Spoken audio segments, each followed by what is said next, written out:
none se iyo avuye yarasenga none se uretse niyo avuye arasenga none se uretse kera njye nkiri umwana najyaga njya kwiba ibigori urumva nagera mu murima w'abandi nkabanza ngahagararamo akenshi buriya murabona iyo ibigori byeze akenshi ibishyimbo biba byaravuyemo urabizi ko ibigori babiterana hamwe n'imyumbati n'ibishyimbo n'ibigori hari ibigori buriya bitangira kwera neza barakuyemo ibishyimbo imyumbati itangiye kwegera hejuru ugasanga noneho ninjiraga mu murima hagati w'ibigori uzitanye nyine nkabanza ngahagarara mu murima w'umuntu mu kagoroba nko mu ma saa 12 urumva mwana nkavuga ati mana umfashe ntibafate urumva umfashe ntibafate ubwo se natabazaga imana kandi ngiye no kwiba urumva reba kuri SMS mwana nayiguhaye nayibanye ariko nango ziri gucamo kandi zitwara imashini ya karabasaza none turamubona gute ko bayishaka ndaza reka nze hari ibintu ndimo ndahita njya kumukurebera mu rugo isezeranya nk'umuririmbi wimvugisha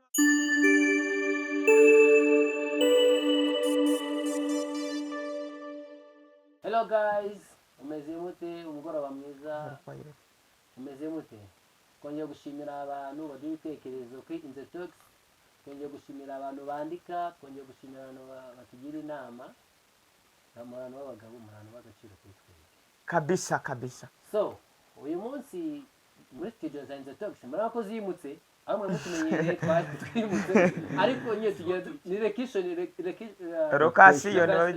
tugiye dushaka kugira tubaye byiza nimwe twasuye abavandimwe namwe ubutaha tuzagusura okay hano ndi muri studio za Inze Talks ndi kumwe n'abagabo babiri umwe muramumenyereye undi mwarabonye ikiganiro twakoze ubutaha ushize twakoze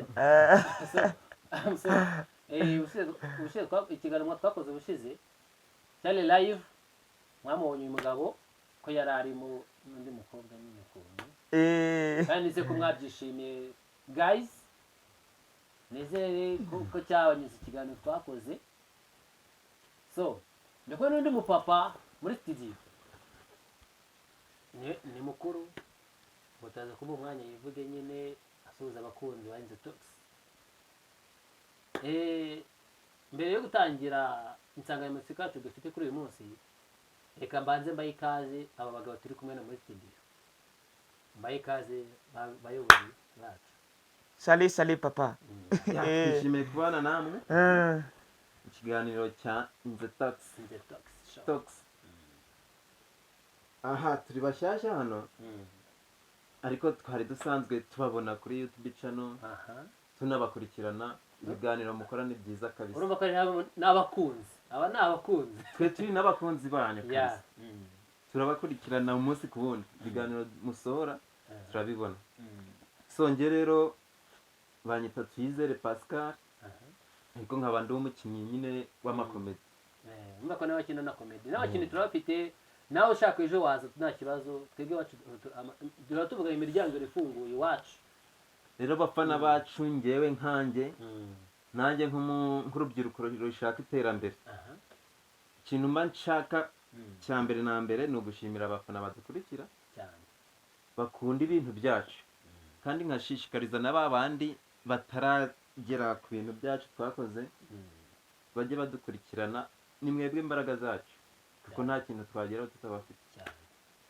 dukorera subscribe share comment like ibyo ngibyo tuba tubikeneye cyane rero ni ibyo ngibyo twahana umuvandimwe wacu burya nta byinshi baranzi kuri Inze Talks namaze kuba rusange ikintu kiri rusange ni ikintu abantu bose bahuriyeho cyangwa se ikintu abantu bose bazi cyangwa se cya kintu umuntu ajya kugura kigura makeya cyangwa se cya kintu kimenyerewe muri quartier nanjye ndi nkacyo maze kuba umuntu umenyerewe cyane kuri urubuga rwa Inze Talks nitwa Nshimyumukiza ni seti nkuko mubizi ariko ndi n'umukinnyi wa filimi bakunze kunyita Shaggy bo bazatere comment ibyenda tubabwire cyane dukoreraho ntago ari ngombwa kwivugira hano ko oya nta kibazo no wabivuga ntawe utegeka mu rugo rw'abandi. oya hano twebwe sibyo umuntu wacu iyo twagutumiye ugomba kwisanzura ntabyo kuvuga ngo urifata ushaka kuvuga ushaka kwamamaza n'ibyo rero nabyo birashoboka uramamaza n'ibyo birashoboka. dukorera kuri channel bita Funny Gen Zone. nimba ko muri studio twatumiye n'abakinnyi ba filime. Funny Gen Zone rero ni channel imaze igihe ntabwo iramara umwaka, sibyo ra? Iracyari nshyashya ariko bimeze neza kandi ibyo dukora turiyizeye cyane. Kuri izo taxi rero tubatiye rero tuhageze gutaka kanya. Izo taxi nayo njye hari ukuntu izo taxi maze imisi nyitereye ijisho nkabona abahungu bariho n'abakobwa bariho bafite amagambo aryoshye cyane. Narebye njyamye nijoro ndota rero nanjye ndi kuri izo taxi. Birumvikana rero inzozi zanjye zibaye impamo. nabo bazarote nkawe urumva nararose ndota ndi kuri izo taxi none nagiye kubona mbona kuri uyu wa mbere w'imvura ngo ba abahungu bangezeho. urumva ko imvura yazanye umugisha nawe tuzagusanga iwanyu. Izo taxi rero irafise rwose abahungu bafite intumbero mugani w'umurundi barafise ubwenge mutama. Ikindi kandi n'abana beza nabonye bana kabisa. Reka gomeze duhereze utiyoboye ijambo. Murakoze cyane. So guys, mwabonye abagabo turi kumwe muri studio za In The Talk Show. Mwumvishe ko amazina yabo bivuze bafite n'ibikorwa bakora. Mushatse nabo mwabakorera mukasapotinga nyine mukabageza kure. Kandi turashimira mbere na mbere abantu badukurikira cyane kuri abafana, abakunzi, abakadasohoka mwese turabashimira. Rero topic dufite ari n'insanganyamatsiko ushaka kuganiraho nawe waduha igitekerezo cyawe uko ubyumva uko bireba urebye muri sosiyete ukuntu bimeze ukaduha ibitekerezo byawe mbega ukanatugira n'inama ku bintu dukora. Ubushobozi bwawe inkunga yawe yakenewe yo kutubwira ati gutya na gutya mugire na gutya nta kibazo turabishimiye rwose. So hano dufite insanganyamatsiko ivuga ngo ni iki twakora mu rubyiruko kugira ngo urubyiruko rukure amaboko mu mifuka rukore, sibyo? Urugero nshaka gutanga nk'aba bantu wenda ariko nk'aba bantu usanga wenda ngiye kwishyira mu mvugo atari nziza, sibyo? Urabona umuntu afite amaboko abiri, sibyo? Umuntu afite amaboko abiri, afite umutwe wo gutekereza kandi afite n'imbaraga. Akurikiye mu mwanya bameze bamfungiye barabyumvise neza. Ibintu rero byo gufunguza uri umuntu w'urubyiruko ufite amaboko amaguru aragenda nta kibazo, nta rugingo na rumwe ufite rwangiritse. Ibintu byo gusabiriza uru rubyiruko yenda ushobora kuvuga hari ukuntu umuntu asaba kubw'ikibazo afite kandi kiri grave, ariko ukabwira umuntu ngo fungurira rye, nacyo ni ikibazo. Hari n'igihe ibibazo biri ku isi ni byinshi, ariko ngiye buriya kuba nahura n'umuntu akambwira ngo wafunguriye bitewe n'ubuzima natwe tuba twaranyuzemo ushobora kumufungurira. Ariko hari n'uwo ndeba nkabona uko ansabye n'uko ameze ntabikwiye, nkambwira ati nanjye nta kintu nibitseho mutama ahita nikomereza. rero urubyiruko rw'ubu ngubu ngewe icyo nabonye ni urubyiruko ruri kwishuka cyane. Uriya urubyiruko usanga kenshi na kenshi ruri mu biyobyabwenge, nyine mu buraya, irari. Ibyo ngibyo ntabwo biba bikenewe ubu ngubu, ibyo ngibyo ntabwo bigezweho. Buriya hari umuntu uza kugusaba ati mfungurira iki ngiki, ukabona kuko kari uwo gufunguza. Ariko hari n'uza akubwira ati nkeneye iki ngiki mfungurira, ukabona rwose ntabwo ukwiriye kumufungurira. Okay, nose tuvuge se ingeso bayicike yo gufunguza ku muhanda. oya ingeso yo bagomba gukura amaboko mu mufuka bagakora abantu bagakura amaboko mu mufuka niyo waba ukorera duke ariko ukamenya ati nariye tu nzigamye utu ngutu ukazigamira ejo hawe heza hazaza. ikintu nagiye kuvuga biriya bintu byo gufunguza hari abantu babigize akazi kabo ka buri munsi. hari n'ukuntu usanga noneho bohereza abana basigaye bohereza abana urumva ubu ngubu ngiye hari ahantu mperutse kunyura ese bari abana bariga nicyo dushaka kumenya nabyo. bari abana bashobora kuba batiga. hari ahantu mperutse gutambuka hano hafi iwacu muri karitsiye hafi y'umuhanda w'ikaburimbo cyangwa umudamu araryamye afite nk'akana gatoya gafite nk'imyaka nk'itatu. akana gahagaze mu muhanda kari gutangira abantu. nyina aryamye hariya muri pasiparumu yo ku muhanda. akana kari gutangira abantu mu muhanda ngo mama aravuze ngo waduhaye, ngo mama aravuze ngo waduhaye, ngo wadufunguriye. mu by'ukuri njye ako kantu narakabonye ko kana narakabonye numva intuze impuhwe ziranyishe naramuhaye.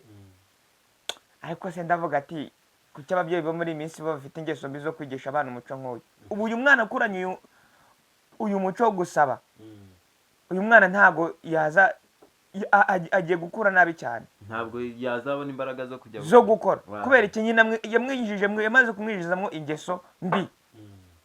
ni nka kode ikomeye cyane mbi cyane, ingeso mbi nyine. nk'iyo ngeso rero zanamujyana mu busambo. ntabwo byenda nzi ukuntu abadukurikiye bazabiteraho komenti, ariko namwe mu byumve kuba wakwigisha umwana gusaba akantu kawe ari ngo mama aravuze ngo waduhaye. uwo nguwo akura atazi gukora. sasa iyo asabye akabura bamuha ataramenyereye gukora ni bya bindi yishora mu bujura nyine akajya kwiga. So guys, murumva rero ubwo tugeranyije wasanga wenda icyo gufunguza ni ingeso. oya ni ingeso. ubundi iyi si ukuntu igenda ihindagurika, umuntu akwiriye guhanga udushya akagendana n'isi. nakwitaho umuntu natuzitaho nacyo. Yes Fanny. urakumva ntacyo turi sawa. hari ukuntu nk'umuntu sibyo nk'abari abantu Korode nabonye ukabona umuntu afite imbaraga ze sibyo ngiye kuzigwa muri SMS. afite imbaraga ze afite urabona ureka ari umusore nyine ntarwaye wenda nta burwayi afite bw'ubuzima sibyo ariko yicaye ku muhanda wamfungure. ese ni cyagiye ababyeyi babo babata ari ukuntu bavuga ati ngo harya ngo uyu wahetse ngo abigisha uwahetse njye sinzi kwisobanukira guys. uyu wahetse abigisha uwahetse cyangwa abigisha uwo mu nda abayigisha uwahetse uwibahetse abigisha uwahetse abayigisha uwahetse guys bizo kutubwira kabisa icyo gihe. uwibahetse abayigisha wa wundi uri mu mugongo. niko bashatse kuvuga uwibahetse abayigisha wa wundi uri mu mugongo, uyigisha mu mugongo. Okay guys, tubikurikiranira tubikomeze ibyo bintu. uwibahetse babitubwire. uwibahetse abayigisha uri mu mugongo nyine ndavuga ati uriya muco uriya mugani bavuga ngo uwibahetse abigisha bo mu nda, uwibahetse mu mugongo bashatse kuvuga iki? uwibahetse abigisha uri mu mugongo.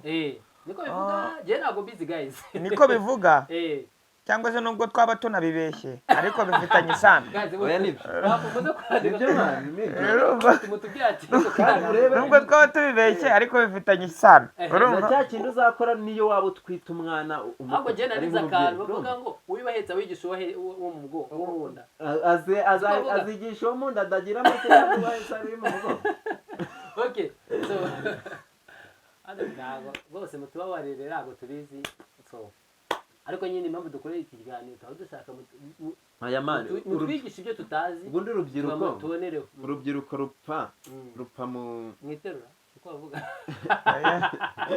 urubyiruko ubundi umwana yakuze icyo umutoje akiri umwana nicyo akurana. Oya ntabwo mbyemera.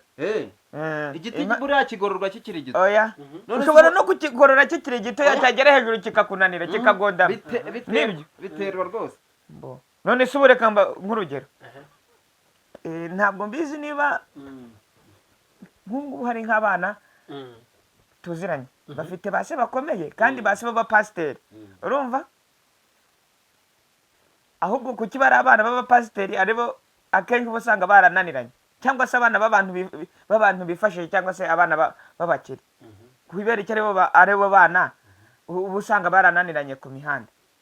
Birangiye uzi ukuntu nabibonye. Hari igihe naganiriye n'umuntu aravuga ati njyewe nakuze iwacu banzirika mu rugo ntavayo pe, urumva?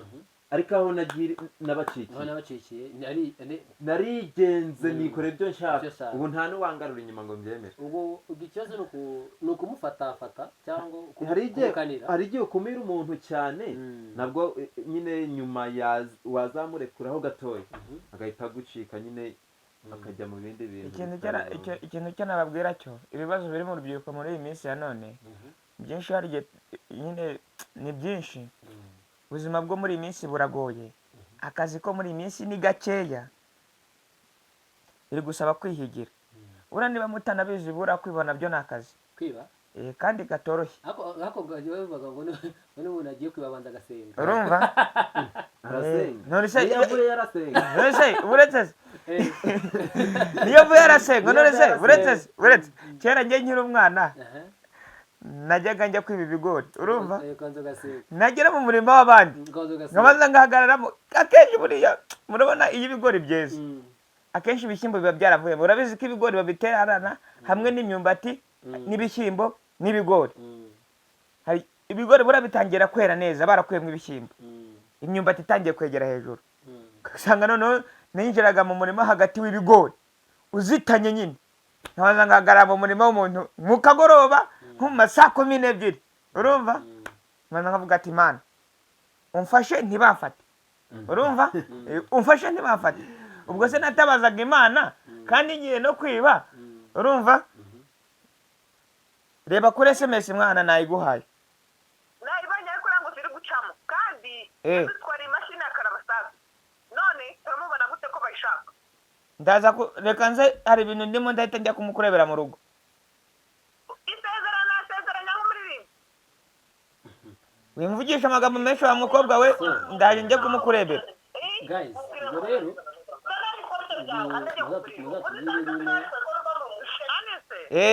kugira ngo umuntu yavuze ko ari wowe umuntu niba dufashe nta kibazo nabo babishyire muri comment bagire urubyiruko reka nze muvugisha barugira inama kabisa kuko rurakabije.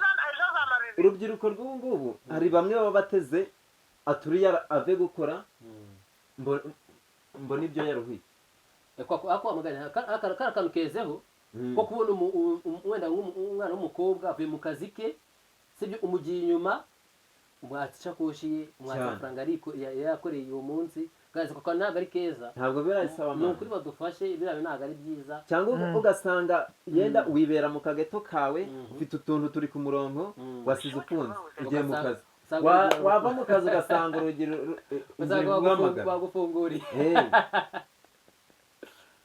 Ubwo biriya bintu batubwire kabisa, batubwire mwaramuvuze arakarugire kuko n'umuntu ava ku kazi tuvuge ko wenda abasore ntabwo akenshi nakunda kubatega abasore, akenshi bakunda gutega abamama abanyine bafite intege nkeya, abamama abakobwa wowe umuntu akagukurikira uko mujyanye ko bafite tageti ye, nimba wakoreye amafaranga yawe agashokoshi kakagatwara mbega basi reka mwereke ikizana uko utamugira nabi utamugira nabi, ushaka wenda ushaka kumusha ukigendera akunetse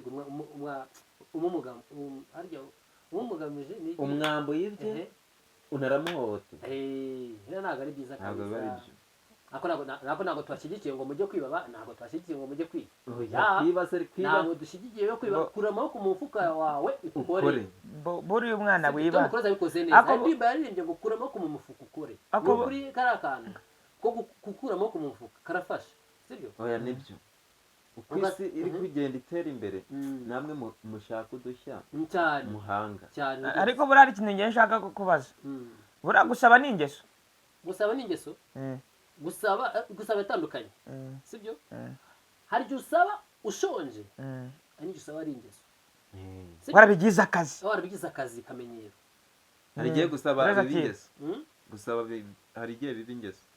None se ubu wasaba n'ejo ugasaba n'ejo ubundi ugasaba ubwo urumva oya nyine oya ukaba ubayeho no gusaba gusa. Sibyo ari muri Kicukiro ejo Musanze Kanombe niko kaza akora byuka yambara ukweto rwe yambara ariko vacation ari gushakaho ashaka hakuru nyine ubona ari umuntu ufite none se ureka mbabaza ubu mwe ntimusaba bitandukanye gusaba ariko nakubwiye we ntusaba gusaba bitandukanye nta muntu urabwira ngo mfashe iki ngiki biterwa n'icyo gusaba. Oya mubwira ngo mfasha, sibyo?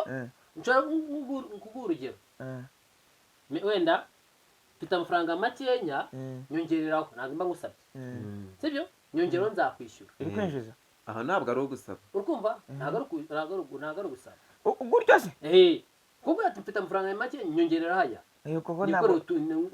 None mwebwe gusaba nyine mubyita ngo iki? Gusaba kwa nyako, gusaba kw'ingeso. Gusaba kwa nyako nuko, sibyo?